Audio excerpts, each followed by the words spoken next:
13 जून 2023 Dehradun police control room में एक सूचना मिली है कि क्लेमेंट टाउन के एक घर में बेहद बुरी तरह बदबू आ रही है। जानकारी मिलते ही पुलिस मौके पर पहुंची और पुलिस के साथ जिसने भी घर के अंदर का मंजर देखा उसके रोंगटे खड़े हो गए।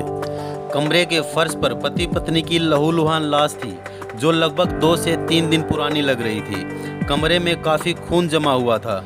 हैरानी तब हुई जब इसी कमरे में एक छोटा बच्चा जो कि 4-5 दिन का था मृतकों के बीच पड़ा हुआ था, जिसकी सांसें चल रही थी। ये बच्चा मृतक काशिफ और अनम का था जिसको 108 के जरिए अस्पताल में पहुंचाया गया।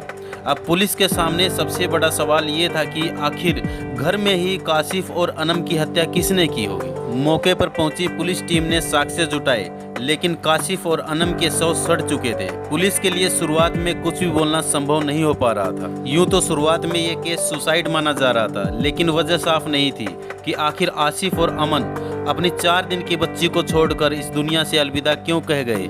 अगर उनकी हत्या हुई है तो कातिल कौन है। किसी ने कहा कि काशिफ पर कर्ज था, लिहाजा अपनी बीवी की हत्या करके उसने खुदकुशी कर ली। इस घटना के संबंध में एसपी सदर को मौत के सही कारणों तक पहुंचने के निर्देश दिए गए।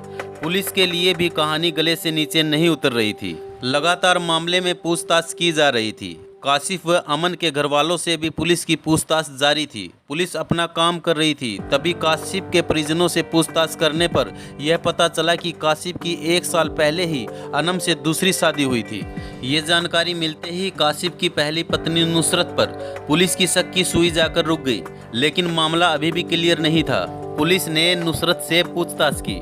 पूछताछ के बाद नुसरत ने बताया कि 2-3 दिन से उनके पति फ़ोन नहीं उठा रहे थे। नुसरत ने बताया कि 10 जून को रात को 11 बजे के बाद काशिफ की उनसे कोई बात नहीं हुई, जिसके बाद पुलिस के सामने ये बात स्पष्ट हो गई कि 10 तारीख तक काशिफ और अनम जिंदा थे, लेकिन उन्होंने ऐसा क्यों किया यह अभी भी पुलिस के गले से नीचे नहीं उतर रही थी। अधिकारी लगातार मामले की अपडेट ले रहे थे। कई सीसीटीवी खंगाले जा रहे थे। अचानक पुलिस के हाथ एक ऐसा सुराग लगा कि पुलिस ने जब घटना के सीसीटीवी खंगाले तो पता चला कि 12 तारीख को एक वर्ना कार काशिफ के घर के पास पहुंची थी। संदेह होने पर पुलिस ने गाड़ी के नंबर खंगाले तो पता चला कि यह गाड़ी काशिफ के दोस्त असवद की है। अब पुलिस के रडार पर असवद भी आ गया। असवद से पूछताछ की गई तो असवद ने बताया कि इसके बारे में उसे कोई जानकारी नहीं है। दरअसल असवद की कार उस दिन अनम का भाई शहबाज लेकर पहुंचा था, जिसके बाद पुलिस ने शहबाज से पूछताछ शुरू की। क्योंकि शहबाज अनम का भाई था इसलिए उस पर शक होना थोड़ा मुश्किल था।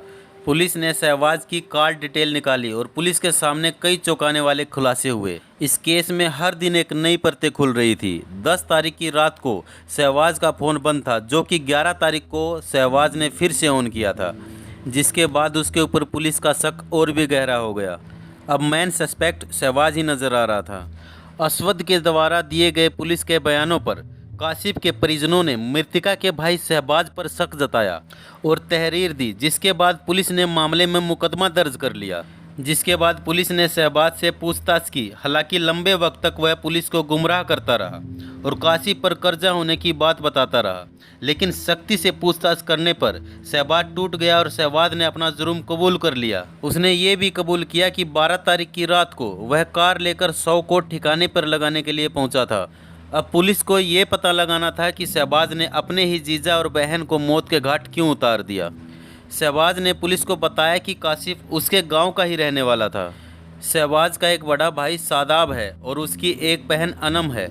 काशिफ का अक्सर उसके घर आना जाना होता था। हालांकि काशिफ पहले से ही शादीशुदा था। उसके बाद भी काशिफ ने शहबाज की बहन को अपने प्रेम जाल में फंसाया और भगा कर ले गया और दोनों ने कोर्ट में शादी कर ली।